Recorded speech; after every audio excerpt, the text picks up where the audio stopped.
Have you ever noticed something strange about millennials? They were the first generation told, follow your passion and you'll succeed. But they were also the first generation to graduate into a world where success suddenly became uncertain. A generation raised with big dreams. But stepping into adulthood during economic crashes, rising costs, and a rapidly changing digital world, so the question is, are millennials entitled? Or are they simply adapting to a world that changed faster than anyone expected? Today, we're exploring the fascinating psychology of Generation Y, the Millennials. If you were born roughly between 1981 and 1996, you belong to a generation that grew up in a very unique moment in history. You remember life before smartphones? But you also adapted faster than anyone when the digital world arrived. You played outside as a child. And then suddenly, your teenage years happened on the internet. Millennials are the bridge generation. The last group to grow up in an analog childhood, and the first to live fully in the digital age. And that unusual transition shaped their psychology in powerful ways. Imagine a classroom in the 1990s. A teacher stands in front of a group of children. She smiles and says, "You can be anything you want when you grow up." Astronaut, artist, entrepreneur, movie director. For millennials, this message was everywhere. Parents encouraged ambition. Schools promoted confidence. Children were told their dreams mattered. Psychologists often call this the self-esteem movement of the 1990s. The goal was simple: raise confident kids who believed in themselves. And in many ways, it worked. Millennials grew up believing their lives should have meaning, not just stability. But this belief created an interesting psychological shift. Previous generations often asked, "How can I survive?" Millennials started asking, "How can I feel fulfilled?" Now imagine graduating college in 2008. Diploma in hand, dreams ready. And then suddenly, the global economy crashes. Jobs disappear. Student debt rises. Housing becomes expensive. This happened to millions of millennials. In fact, many entered the workforce during or shortly after the 2008 financial crisis. Psychologists say experiences during early adulthood can shape an entire generation's mindset. And this moment created a strange emotional contradiction. Millennials were raised with limitless optimism, but adulthood greeted them with economic uncertainty. That gap between expectation and reality shaped their psychology deeply. Some researchers have found that millennials report higher levels of anxiety and stress compared to previous generations. But this isn't necessarily because they are weaker. In many ways, they're simply more aware of their emotions. Millennials grew up during the rise of mental health awareness. Therapy became less stigmatized. Talking about burnout, depression, or anxiety became more normal. Previous generations often hid their struggles. Millennials started naming them, and psychology tells us something important. When people are allowed to acknowledge emotions, they may appear more anxious, but they may actually be more psychologically honest. Now imagine a teenager in the early 2000s. They log onto the internet. Maybe it's a forum. Maybe it's early social media. Maybe it's a chat room where strangers from around the world are talking. For the first time in human history, young people could instantly compare their lives to millions of others. And that changed how identity formed. Psychologists call this social comparison theory. When we constantly compare ourselves to others, we start evaluating our own success differently.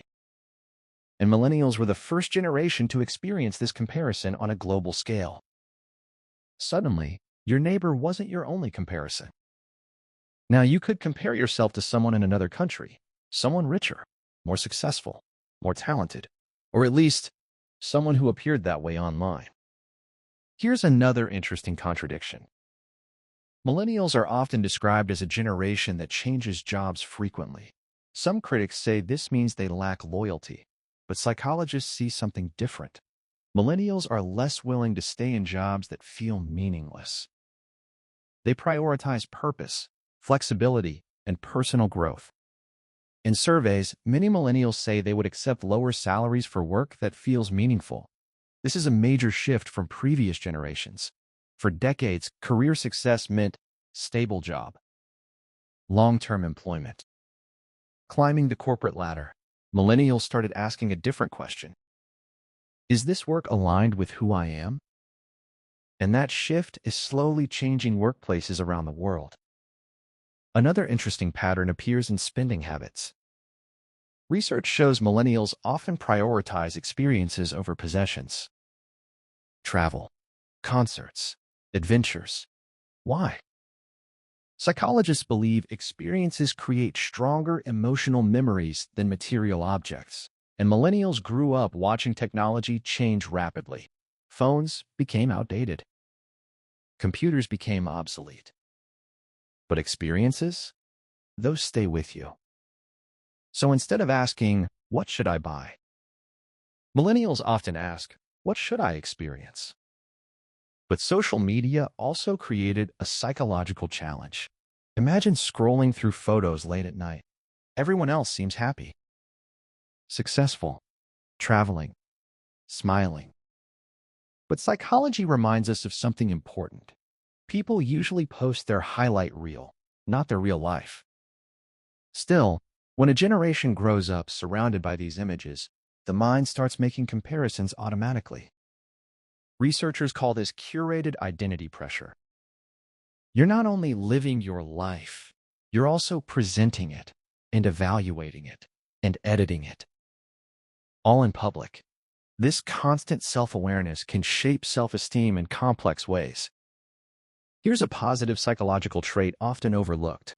Millennials tend to value collaboration more than hierarchy.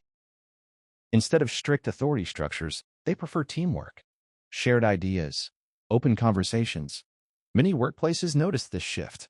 Millennials are more likely to ask, why is this the rule? Instead of simply accepting it. This doesn't necessarily mean rebellion. Often it reflects curiosity and critical thinking. They want systems to make sense, not just exist because that's how it's always been. Many millennials also report feeling burned out earlier in life. Partly this comes from economic pressures, but psychology suggests another factor. Millennials often feel responsible for optimizing every aspect of life. Career, health, relationships, productivity, learning new skills, building a personal brand, improving constantly. But the human brain wasn't designed to optimize life 24 hours a day. Sometimes the pressure to become the best version of yourself becomes exhausting. Despite challenges, millennials share a powerful psychological trait: adaptability. They witness the rise of the internet, the explosion of social media, economic crises, rapid technological change, remote work, the gig economy. Few generations have navigated so many transitions so quickly. And this constant change trained millennials to do something important: adapt. Ironically, many cultural shifts today were influenced by millennials. Mental health conversations, flexible work environments, remote jobs, work-life balance discussions, digital entrepreneurship. Many of these ideas started gaining momentum with millennials questioning older systems, not because they wanted to destroy them, but because they wanted life to feel more human. Every generation is shaped by the world it grows up in. Millennials grew up between two worlds, an analog childhood and a digital adulthood. They were raised with optimism, then tested by uncertainty. But that combination created something unique, a generation searching not just for success, but for meaning. And perhaps that search is their most defining psychological trait. If you enjoy exploring the psychology behind generations, human behavior, and everyday life, consider subscribing to the channel. Because sometimes, understanding ourselves starts with understanding the world that shaped us.